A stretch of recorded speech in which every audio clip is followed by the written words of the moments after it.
Exam express YouTube channel में आप सभी का स्वागत है। ब्यूरो ऑफ इंडियन स्टैंडर्ड जो कि क्या है, the national standard body of the India की है।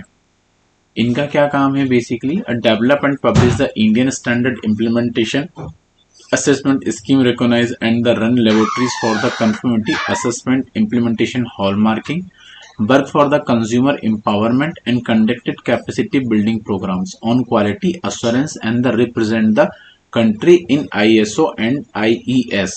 तो इस सेक्टर में क्या BIS काम करती है, तो इसमें हमें कुछ अच्छी वैकेंसीज देखने को मिल रही है, उसके बारे में हम डिटेल में क्या डिस्कस करने वाले हैं। बेसिकली BIS जो है, ministry of consumers affair and food and public distribution and governments of India is the national standard body of India के अंडर ये आती है। इसमें हम डिटेल्स ऑफ द वर्क की बात करें, जो consultant engage by BIC to assist the work in the technical committees या constitute by the bureau of the formulations of Indian standard and including division council के लिए है। ठीक है, आप नोटिफिकेशन चाहे तो क्या हिंदी में भी यहाँ पे देख सकते हैं, जो आपके लिए जिस भी लैंग्वेज में आपको कंफर्टेबल हो। आपको इंग्लिश लगता है आप इंग्लिश में देख सकते हैं, हिंदी लगता है आप हिंदी में देख सकते हैं। तो कार्य विवरण हम समझ रहे थे। यहाँ पे BIS द्वारा नियुक्त कंसल्टेंट का कार्य होता है तकनीकी समिति के कार्य में सहायता करना तथा तकनीकी समिति भारतीय मानकों का निर्धारण करने के लिए ब्यूरो द्वारा गठित समिति है। इसमें विभागीय परिषद, विषय समिति, उप समिति, पैनल, कार्यकारी समूह और अन्य समितियां क्या होती है, इसमें इंक्लूडेड होती है। इसमें चयन प्रक्रिया की अगर हम यहाँ पर हम बात करें सिलेक्शन प्रोसीजर की, तो सिलेक्शन प्रोसीजर क्या होता है कि जो all the application receive shall be synchronized and the shortlisted candidate will be shortlisted in the light of their qualifications, experience and other details provided in the application forms। Basically क्या होता है कि आपको ऑनलाइन फॉर्म फिल करना होगा। Online form fill करने के लिए जो उन्होंने बेसिक डिटेल मांगी हुई है वो आपको देनी होगी। ऑनलाइन फॉर्म फिल करने के लिए आप इनकी ऑफिशियल वेबसाइट है, यहाँ पर आप विजिट कर सकते हो। विजिट करने के बाद में आपको क्या रजिस्ट्रेशन करना होगा। रजिस्ट्रेशन होने के बाद में आप क्या है कि फॉर्म फिल कर पाएंगे। ठीक है, उसके बाद में फिर क्या होगा, फॉर्म फिल करने के बाद शॉर्टलिस्टेड करेंगे। शॉर्टलिस्टेड करने के बाद में आपको इंटरव्यू के लिए बुलाया जाएगा। देन फिर उसके बाद में आपका सिलेक्शन होगा। इसमें 10 वर्ष की हम बात करते हैं तो यहाँ पर जो जॉब है वो कॉन्ट्रैक्ट बेसिस पर है और इसमें कॉन्ट्रैक्ट जो पीरियड है वो बेसिकली 1 ईयर्स का होने वाला है। यहाँ पे नेचर ऑफ एंगेजमेंट की बात करें तो the engagement is purely on contract basis and engagement will be subjected to termination at the end of the contract period. Last में क्या होगा, ये आपको टर्मिनेट कर देंगे आफ्टर 1 ईयर्स के बाद में, अगर आपकी परफॉर्मेंस वगैरह सब सारी चीजें सही नहीं होती है तो। अदरवाइज प्रोजेक्ट के अकॉर्डिंग आपको आगे कंटिन्यू भी कर सकते हैं।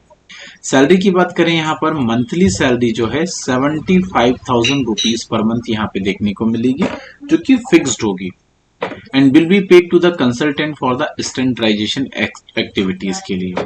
ठीक है, वहीं हम TADA की बात करें, इसमें TADA वगैरह कुछ भी नहीं मिलेगा, वो आपको अपने बिहाफ पर बियर करना होगा ड्यूरिंग द इंटरव्यू वगैरह। जॉब लोकेशन आगे हम देखेंगे कहाँ पर है।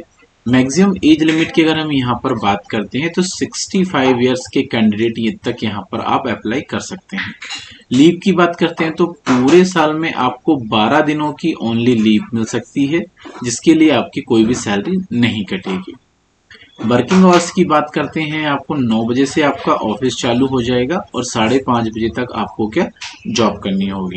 ठीक है, no other assignment, the engagement is on fully time basis and consultant for standardisation activities shall not take any other assignment during the period of engagement BIS। आप 1 साल के लिए इनके साथ एसोसिएटेड हो जाओगे। उस जॉब आवर्स के बीच में आप और कोई एक्टिविटीज अदर नहीं कर सकते हो, इस चीज का आपको ध्यान रखना होगा। बाकी जैसे कि travels, medical clearance, service incur, death, injury, illness वगैरह, वो इनके तरफ से आपको उसके लिए बीमा या अदर फैसिलिटीज क्या प्रोवाइड की जाएगी। आफ्टर द सिलेक्शन आपको मेडिकल फिटनेस सर्टिफिकेट में पुलिस वेरिफिकेशन करवा के देना होगा, उसके बाद में ही आप क्या ज्वाइनिंग यहाँ पर ले पाएंगे। बाकी हम जॉब के बारे में और डिटेल में देख लेते हैं, जो एनेक्सर फर्स्ट में इन्होंने है ना ये रिलीज की हुई है। तो पहली वैकेंसी की हम बात करते हैं, आयुष डिपार्टमेंट में देखने को मिल रही है, जो कि BIS हेडक्वार्टर न्यू दिल्ली में पोस्टिंग होगी। इसके लिए एसेंशियल क्वालिफिकेशंस की बात करें तो बैचलर होना चाहिए न्यूरोपैथी में या फिर योगिक साइंस में, वो भी अप्रूव्ड यूनिवर्सिटी के थ्रू। डिजायर्ड की बात करें तो post graduation in yoga from the recognised university के साथ में होना चाहिए, साथ ही साथ 2 साल का आपका एक्सपीरियंस होना चाहिए college, hospital and research institutions में। नेक्स्ट पोस्ट की बात करते हैं सिविल इंजीनियर के लिए। अब सिविल इंजीनियर के लिए क्या काफी अच्छी वैकेंसीज यहाँ पे देखने को मिल रही है हमें, सिंगल वैकेंसीज जो सारी के सारी BIS हेडक्वार्टर न्यू दिल्ली में होने वाली है। एक पोस्ट जो है वहां पे आपको 3 इयर्स का एक्सपीरियंस चाहिए सिविल में।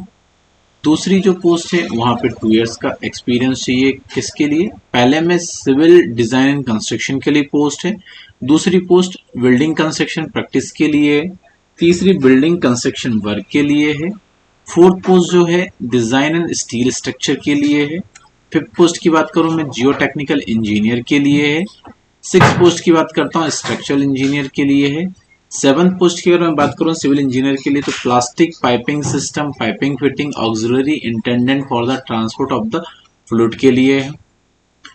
एक पोस्ट जो नेक्स्ट पोस्ट है वो construction practice and soil Jio technical engineering के लिए है। नेक्स्ट पोस्ट जो है water proofing and dam proofing के लिए।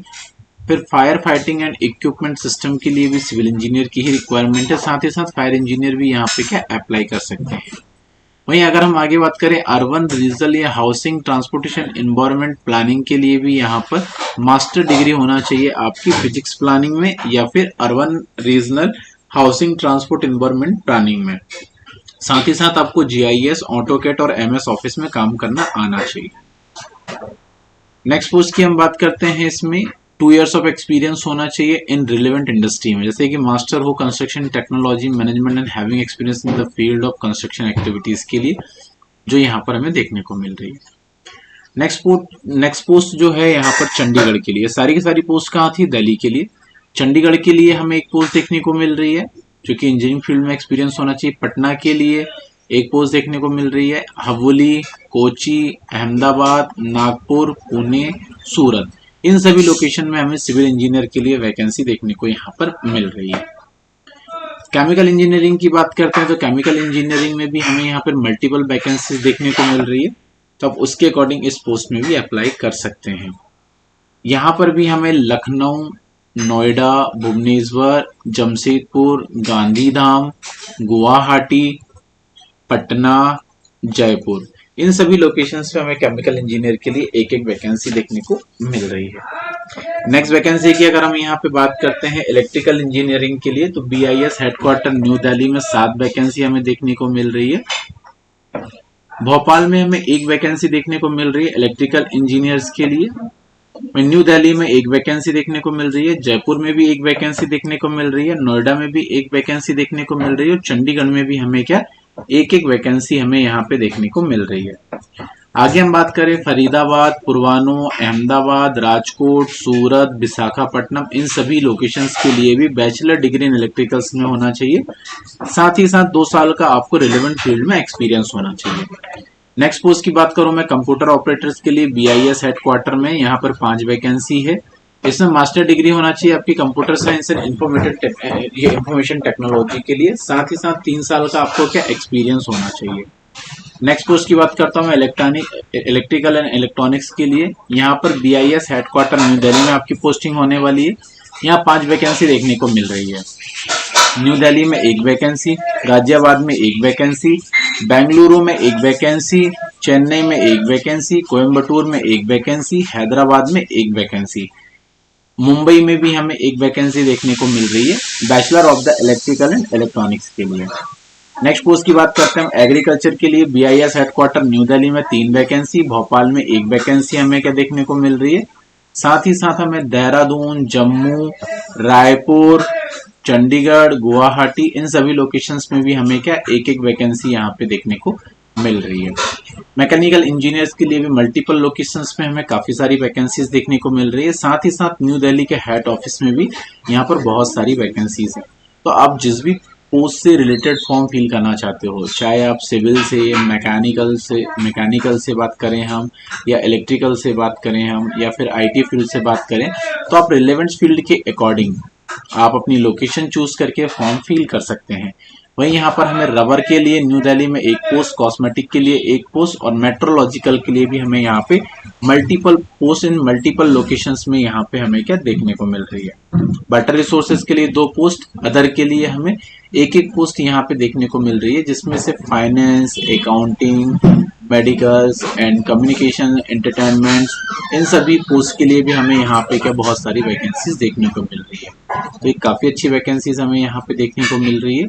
आप इसके अकॉर्डिंग क्या है प्लान कर सकते हो और अपना फॉर्म क्या इसी तरीके से फिल कर सकते हो। फॉर्म फिल करने के लिए अगर हम यहाँ पर बात करते हैं तो 19/4/2025 से फॉर्म फिल होना क्या बेसिकली स्टार्ट हो चुके हैं। ऑनलाइन मोड से आप फॉर्म फिल करना या फॉर्म फिल कर सकते हैं।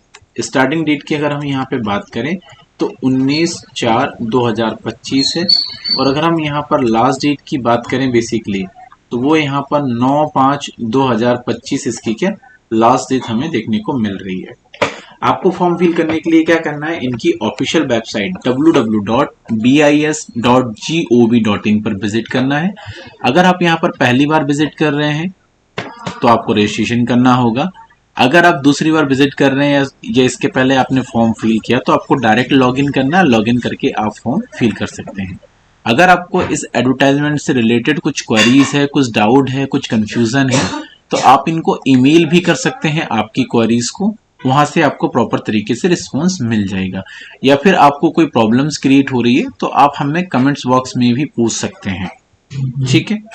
बाकी आप ऑल इंडिया लेवल की सभी तरीके की जॉब अपडेट्स के लिए हमारे इस यूट्यूब चैनल एग्जाम एक्सप्रेस को आप सब्सक्राइब कर सकते हैं। और सब्सक्राइब करोगे तो आपको क्या बेनिफिट्स मिलेंगे, सबसे पहले तो ऑल इंडिया लेवल की यहाँ पर जॉब्स मिलेगी, उसके साथ साथ हमारे यहाँ पर non technicals and technical subject की क्लासेस भी चल रही हैं। तो आप ओनली जॉब अपडेट ही नहीं, साथ ही साथ तैयारी भी यहाँ पर विद डिटेल के साथ में कर पाएंगे। आगे भी हम आपके लिए और भी जॉब अपडेट्स लेके आते रहेंगे जो आपके लिए बहुत हेल्पफुल होगी और कैरियर में आपके ग्रोथ का काम करेगी। तो इसी के साथ हम आज का सेशन यहीं पर क्लोज करते हैं। Shining of this session, thank you.